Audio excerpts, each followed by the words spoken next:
जय हिंद, वंदे मातरम। प्यारे साथियों, आ चुके हैं एक और ज़बरदस्त नई वीडियो के साथ। ये है Rajasthan CM Anuprati free coaching योजना 2025। जी हाँ, अनुप्रति कोचिंग योजना को लेकर के बहुत सारे कन्फ्यूजन चल रहे हैं। बहुत सारे विद्यार्थी ऐसे हैं जिनको डाउट चल रहे हैं कि सर लिस्ट में तो नाम है, जो प्रोविजनल लिस्ट जारी हुई है ना, उस लिस्ट में तो हमारा नाम है, अब आगे क्या करना है, कोचिंग कब मिलेगी, कैसे मिलेगी, फॉर्म अप्रूव हुआ है कि रिजेक्ट हुआ है, कैसे पता चलेगा, इनका मतलब क्या होता है, कितनी प्रोसेस होती हैं। तो कम से कम 5 प्रोसेस होती हैं। अब आपका फॉर्म किस प्रोसेस के ऊपर चल रहा है, ये कैसे चेक करें, क्या दिखा रहा है, वो भी सारी चीज़ें हम कल क्लियर करेंगे। शॉर्ट लिस्ट हुआ है या भाई डीएलओ के पास जो है अप्रूव हो चुका है या रिजेक्ट हो चुका है फॉर्म, वो सारी की सारी चीज़ें आपको इस वीडियो के अंदर बिल्कुल अच्छी तरीके से समझाने वाले हैं। ठीक है जी। तो अभी तक आप नहीं जुड़े हैं चैनल से तो विश्वास के साथ आप यूट्यूब चैनल को सब्सक्राइब कर सकते हैं, क्योंकि यहाँ पे आपको सभी सरकारी योजनाओं की जानकारी दी जाती है और अच्छी प्रकार से आपको समझाया जाता है। चलो शुरू करते हैं। मैं राजेश गुर्जर स्वागत करता हूँ आप सभी का एक और नई वीडियो में। आओ जी, फटाफट से हम इसके ऊपर बात करेंगे और पूरी की पूरी जो अपडेट है उस अपडेट को समझेंगे। ये है राजस्थान अनुप्रति फ्री कोचिंग योजना 2025। लिस्ट में नाम है, अब आगे क्या करें। फॉर्म की जांच शुरू हो चुकी है, बिल्कुल सब फॉर्म की जांच शुरू हो चुकी है। और रिजेक्ट है, अप्रूव डीएलओ है, शॉर्ट लिस्ट है, सभी के बारे में बात करेंगे। नोटिस जारी हो चुके हैं, संपूर्ण जानकारी आपको दी जाएगी इस वीडियो के माध्यम से।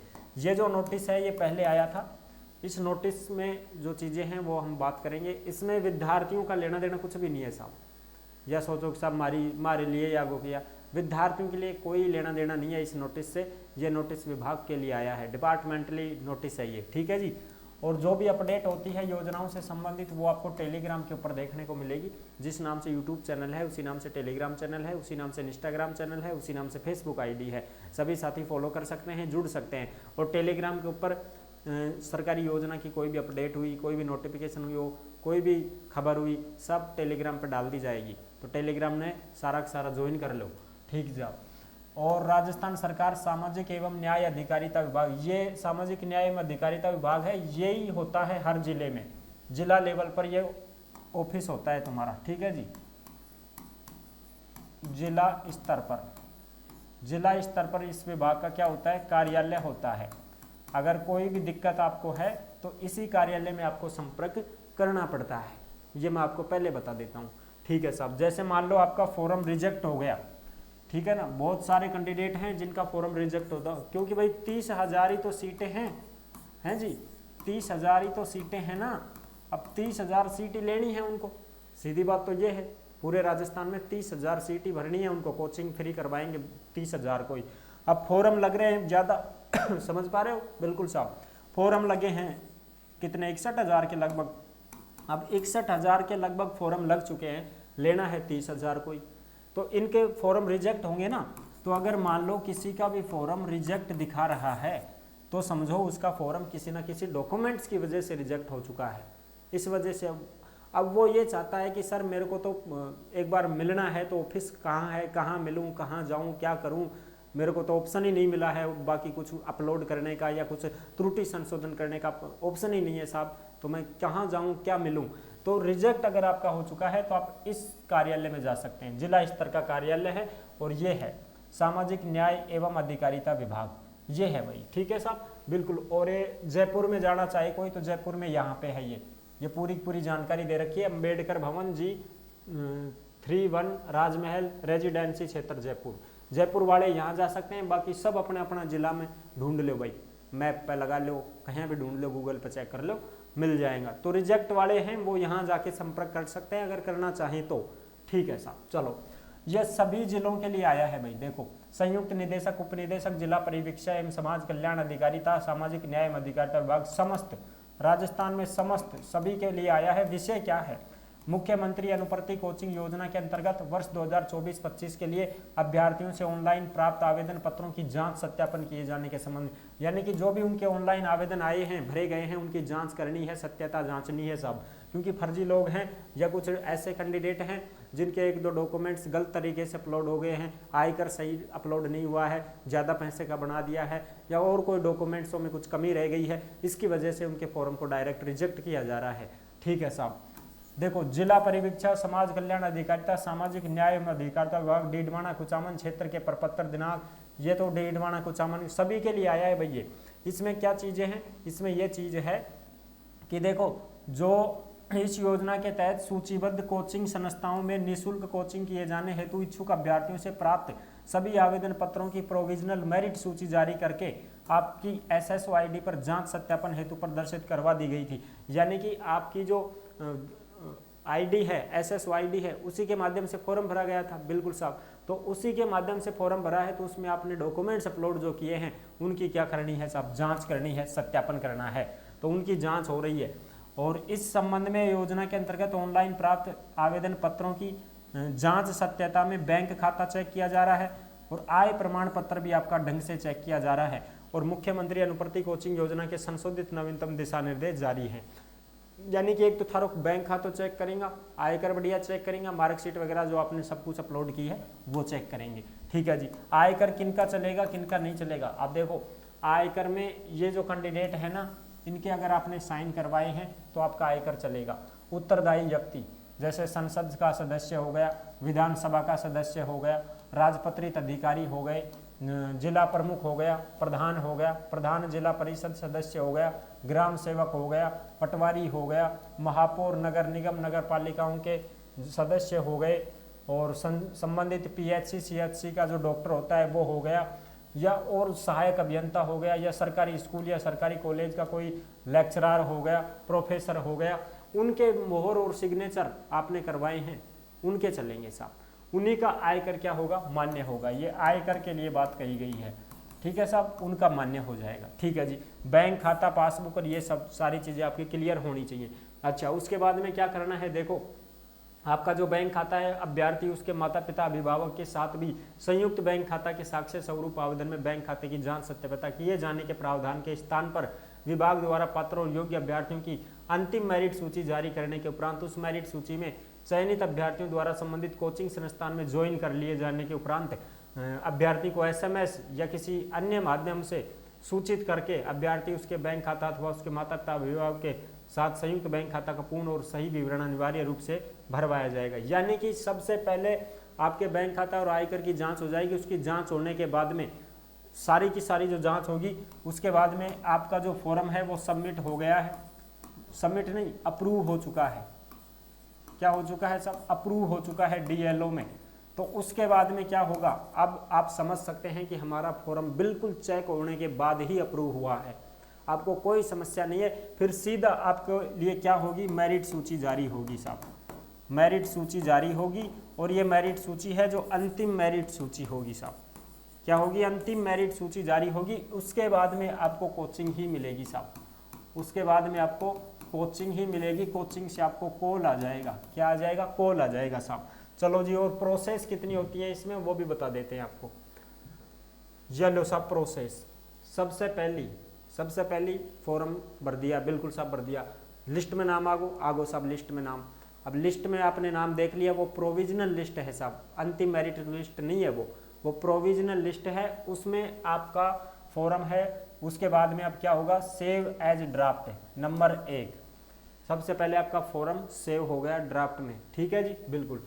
फिर दूसरी बात में आपका दिखा रहा है एप्लीकेशन सबमिटेड, यानी कि आपका सबमिट हो चुका है। ठीक है साहब, 2 प्रक्रिया होगी। तीसरी प्रक्रिया स्टूडेंट शॉर्ट लिस्ट, यानी कि शॉर्ट लिस्ट भी आपको कर लिया गया है, आप शॉर्ट लिस्टेड हो चुके हो साहब। ये आपको SSO ID पे दिखाएगा साहब। कहाँ पे दिखाएगा, आपकी SSO ID पे दिखाएगा। आप चेक करें आप कि भाई मेरे लिस्ट में तो नाम आ चुका है। अब आगे की प्रक्रिया क्या रहेगी, तो आगे की यही प्रक्रिया है। आप कहाँ तक पहुँच चुके हो, आपका फॉर्म कहाँ तक पहुँच चुका है, जांच चल रही है ना, तो वो कहाँ तक पहुँचा है वो चीज़ इसी में देखनी है आपको, अपनी SSO ID में। फिर तीसरे नंबर पर दिखा देगा स्टूडेंट शॉर्ट लिस्टेड, कोई दिक्कत नहीं, अभी आगे और बढ़ेगा भाई। फिर आपका दिखाता है, या तो आपका दिखाएगा अप्रूव DLO, या फिर आपका दिखा देगा एप्लीकेशन रिजेक्टेड बाय DLO, यानी कि अब यहाँ जाकर के आपका फॉर्म रिजेक्ट हो चुका है। वो रिजेक्ट कैसे हुआ, मार्कशीट ओरिजिनल अपलोड नहीं किया आपने, ये कारण वगैरह यहीं पर दिखाएगा। और कुछ कारण हो सकता है, आयकर को लेकर के दिखा दे, बैंक खाते को लेकर के दिखा दे, किसके वजह से आपका फॉर्म रिजेक्ट हुआ है वो चीज़ें आपको यहाँ पे दिखा देगा। फिर साहब अब क्या करें, अब इसमें कोई ऑप्शन ही नहीं है, इसमें कोई ऑप्शन ही नहीं है साहब। अब बताओ, ऑप्शन नहीं होने की वजह से हम क्या कर सकते हैं अब इसमें, मान लो अपने छात्रवृत्ति का फॉर्म होता है तो उसमें कुछ ना कुछ दिखा देता है कि भाई ये चीज़ें हैं, ये त्रुटि आप सही कर सकते हैं, ठीक है, और कुछ दिक्कत हो गई है, बैक हो गई है आपकी फॉर्म वगैरह, कुछ भी जो चीज़ें हैं तो होती हैं तो वो उसमें दिखाता है, तो हम उसमें अपलोड करवा देते हैं, ऑप्शन रहता है ना बिल्कुल कि साहब हमारे तो छात्रवृत्ति में ये चीज़ें दिक्कत आ गई, इसमें शपथ पत्र मांग लिया, ये दोबारा अपलोड करवाने हैं, डॉक्यूमेंट्स मांग लिए हैं, इस प्रकार से, ठीक है। लेकिन इसमें कोई ऑप्शन ही नहीं है, अब आप कहाँ अपलोड करोगे, कहाँ क्या करोगे, तो इसके लिए फिर आपको क्या करना पड़ेगा, इसके लिए फिर आपको अगर जाना ही है ना तो अपने जिला स्तर पर जो कार्यालय है उसमें आप जाकर संपर्क कर सकते हैं, जो जिला स्तर पर कार्यालय है उसमें जाके आप संपर्क कर सकते हैं साहब, और तो कोई ऑप्शन है नहीं इसमें बिल्कुल। तो या तो आपका रिजेक्टेड बाय डीएलओ दिखा देगा, या फिर आपका फॉर्म सबमिट हो चुका है, बिल्कुल कंप्लीट हो चुका है, तो फिर एप्लीकेशन अप्रूव्ड बाय डीएलओ ऐसे दिखा देगा। इसके बाद में आपकी जो है अंतिम मेरिट लिस्ट जारी होगी, फिर क्या होगी, अंतिम मेरिट लिस्ट जारी हो जाएगी साहब, अंतिम मेरिट लिस्ट जारी होगी। और अब आप समझ सकते हैं कि हमें कोचिंग मिलेगी। अब क्या मिलेगी साहब, हमें कोचिंग मिलेगी, और कोचिंग कौन सी मिलेगी, जो कोचिंग आपने भरी होगी वो मिलेगी, और जो अंतिम मेरिट लिस्ट आएगी इसी में कोचिंग का नाम आएगा कि भाई फलानी कोचिंग आपको मिल चुकी है, और ये कोचिंग वाले आपसे कॉल पर बात कर लेंगे अपने आप ही, ठीक है। कोचिंग वाले भी तो जिम्मेदार हैं ना, वो भी तो फटाफट जैसे उनके पास पहुंचेगा मैसेज तुरंत करेंगे वो तो कॉल कि आ जाओ भाई, आप अपने डॉक्यूमेंट्स लेकर के आ जाओ और अपने डॉक्यूमेंट्स जमा करवा दो, एडमिशन ले लो, कोचिंग में बैच शुरू हो चुके हैं, आप आ सकते हैं, ऐसे आपको कॉल करके बोल देंगे। कुछ कंडीशन ऐसी होती हैं कि सर हम तो कोचिंग बदलना चाहते हैं, हमारे को ये कोचिंग नहीं चाहिए, तो फिर आप अपनी कोचिंग भी बदल सकते हो, उसमें फिर ऑप्शन आ जाएगा आपका, क्योंकि एप्लीकेशन अप्रूव्ड बाय डीएलओ हो चुका है, आपका फॉर्म बिल्कुल एकदम टकाटक है, कोई कमी नहीं है, आपको कोचिंग मिलेगी, लिस्ट आएगी, लिस्ट में आपका नाम आएगा, नाम आते ही आपको कोचिंग वगैरह का नाम मिल जाएगा कि भाई अपने को ये कोचिंग मिली है, इस कोचिंग में अपने को जाना है।